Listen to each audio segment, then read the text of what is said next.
नमस्कार दोस्तों, मैं अंकुर उपाध्याय स्वागत करता हूं आप सभी का आपके अपने YouTube channel share market analysis में।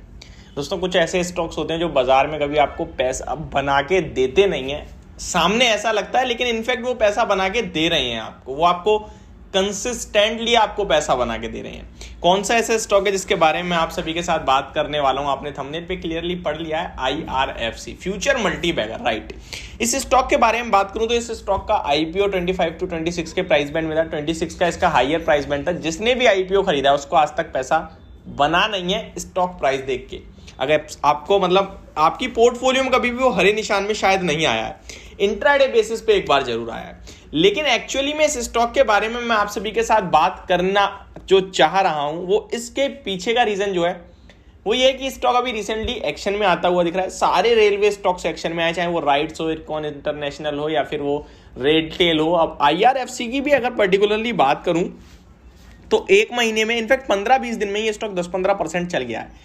अब ये स्टॉक जो चल रहा है, इसके पीछे का क्या रीजन है? इसका रीजन कुछ भी नहीं है। ये स्टॉक बहुत ही स्ट्रांग है फंडामेंटली। ये लॉन्ग टर्म पोर्टफोलियो वाला स्टॉक है। आप 2470 पे स्टॉक ट्रेड कर रहा है। स्टॉक की जरा डिविडेंड यील्ड देखिए आप, 5-7% की है और जब से आए तब से कंटिन्यू डिविडेंड दे रहा है स्टॉक। तो डिविडेंड अगर आप इसका एडजस्ट करेंगे तो आपका जिसने भी IPO में पैसा लगाया उसका IPO लेवल से ऊपर ही पैसा होगा, ठीक है। दूसरी बात, कंपनी 11 नवंबर को बोर्ड मीटिंग है रिजल्ट्स प्लस डिविडेंड को लेकर, तो एक और डिविडेंड आने वाला है इस स्टॉक में।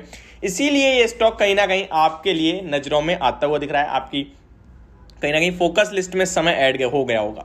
इस कंपनी के बारे में आप सभी के साथ आज डिटेल में शेयर करूंगा। देखिए, इस स्टॉक में कोई भी मेरी वीडियो देख रहा है तो वो ना देख के इंस्पायर होके खरीदने जा रहा है तो वो अपना व्यू जो है 5-10 साल का रखे। मैं आपको क्लियरली बोल रहा हूं, कम से कम 3 साल का तो रखे ही रखे, तभी इस स्टॉक में आप पोजीशन लें, अदरवाइज आप इस स्टॉक को इग्नोर करें। ये एक ऐसा स्टॉक है जो आपका पैसा सेफ्टी के साथ डबल ट्रिपल, मतलब बहुत बड़ा मल्टीबैगर बन सकता है। मैं ऐसा क्यों कर रहा हूं और ये स्टॉक चलता क्यों नहीं है, इसके बारे में भी आप सभी के साथ शेयर करता हूं। लेकिन उससे पहले मैं आप सभी से एक चीज शेयर करना चाहूंगा। दोस्तों, एक ऐप है टिकर टेप। इस टिकर टेप की ऐप पे जाके आप किसी भी स्टॉक को इजीली सर्च कर सकते हैं। वहां पे आप कंपेयर कर सकते हैं, स्टॉक के बारे में जान सकते हैं, जो भी नॉर्मल बेसिक डिटेल्स होती हैं वो इजीली। और प्रो में अगर आप सब्सक्रिप्शन लेते हैं तो आपको एक्स्ट्रा डिटेल्स मिलती हैं। सबसे पहले मैं आपको बताना चाहूंगा, फॉर एग्जांपल काफी सारे लोग कंफ्यूज रहते हैं भाई कि मुझे ETF बाय करना है, ये ETF क्या होता है, क्या रिटर्न्स देता है, नहीं देता है। तो आपको सिंपली क्या करना है, टिकर टेप की एप्लीकेशन पे आना है और यहां पे ETF सर्च करना है। फॉर एग्जांपल आप निफ्टी का ETF देखना चाहते हैं तो निफ्टी सर्च करता हूं मैं। यहां पे जैसे ही सर्च करूंगा वहां पे मेरे पास 4 ऑप्शंस आते हैं। टॉप पे इंडेक्स आता है, ETF और स्पेस। तो ETF पे क्लिक कर देता हूं मैं। अब मुझे ETF यहां पे मिल चुका है और इतने सारे ऑप्शंस आ रहे हैं मेरे पास। एडलवाइज का निफ्टी 50 ETF है, निप्पॉन का है, आदित्य बिरला का है, एक्सिस का है, HDFC का है। यहाँ पे HDFC निफ्टी 100 का ETF है, ये निफ्टी 100 है। हमें 50 का चाहिए तो हम निफ्टी 50 ETF ढूंढेंगे। तो इस पर क्लिक करूंगा मैं HDFC वाले पे, तो यहाँ पे स्क्रीन पे मेरे पास इसकी डिटेल्स ओपन हो जाएंगी जिससे आप जानकारी मिल सकती है आपको। अब देखिए 196 के लेवल्स पे ट्रेड कर रहा है। ये डायरेक्टली क्या करता है आपका, इसमें अगर आप पैसा लगाओगे तो डायरेक्टली आप निफ्टी की टॉप 50 कंपनीज में निवेश कर देते हो। ये आपके लिए सेफ्टी। आप देखिए NAV में देखें तो current price is close to the real time NAV। Expense ratio, less expense ratio implies better returns over long term. Tracking error देखें तो मतलब यहाँ पे सब कुछ दिक्कत वाली कहीं बात नहीं है, सब कुछ ऑल ओके हरे निशान में अगर आप इन्वेस्टमेंट चेकलिस्ट चेक करेंगे तो, ठीक है। की मैट्रिक्स देख सकते हैं आप यहाँ पे, AMC प्रोफाइल, पीयर कंपैरिजन भी कर सकते हैं कि भाई और बाकी के जो निफ्टी 50 के ETF है, ICICI प्रूडेंशियल का है, कोटक का है, ऑलमोस्ट सिमिलर होंगे क्योंकि निफ्टी के रिटर्न्स इनके रिटर्न सेम ही आएंगे, बट आप यहां पे जाके सब कुछ इजीली चेक कर सकते हैं। तो टिकर टेप का लिंक आपको डिस्क्रिप्शन बॉक्स में मिल जाएगा, वहां से जाके आप इस ऐप को इजीली डाउनलोड कर सकते हैं एंड अपने स्टॉक को, ETF को या फिर गोल्ड के ETF को कहीं भी सर्च कर सकते हैं। अब मैं आप सभी के साथ रेलवे के से जुड़े हुए IRFC के बारे में बात कर रहा था, तो उस पर आते हैं वापस। तो 25 रुपीज का लेवल ऑलमोस्ट इस स्टॉक ने दिखाया है कहीं ना कहीं अभी, और 4.5% बढ़कर बंद हुआ है। काफी सारे लोग कंफ्यूज रहते हैं, ये एक पेनी स्टॉक है, इस तरीके से सोच रखते हैं। मैं आपको बताऊं 32,000 करोड़ का मार्केट कैप है। ये एक लार्ज कैप स्टॉक है, स्मॉल कैप भी नहीं है, मिड कैप भी है, लार्ज कैप है। 32,280 करोड़ का मार्केट कैप है इस कंपनी का।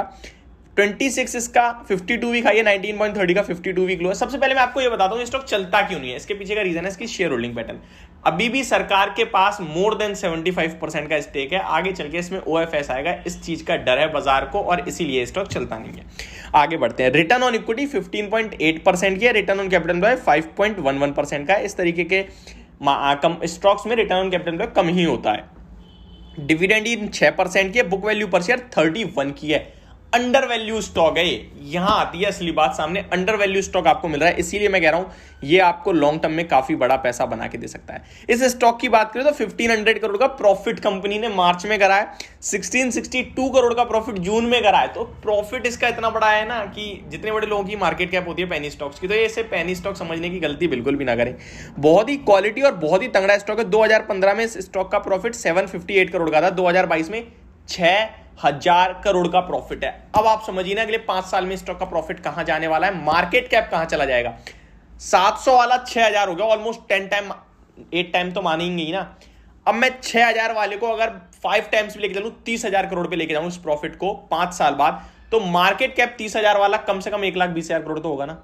तो 4-5 गुना तो स्टॉक यही हो गया। तो मेरे हिसाब से ये डेफिनेटली आप बाय एंड होल्ड वाला स्टॉक है लॉन्ग टर्म के लिए। बाकी एक अपडेट यही थी कि 11 नवंबर को जो आपको पता चल रही है सब तरफ से, तो मैंने भी सोचा मैं भी आपको एक वीडियो में बताया जाए, जो कि कमेंट्स से। होप आपको सब कुछ क्लियरली समझ में आया होगा। Thank you so much for watching this video. Have a great day guys.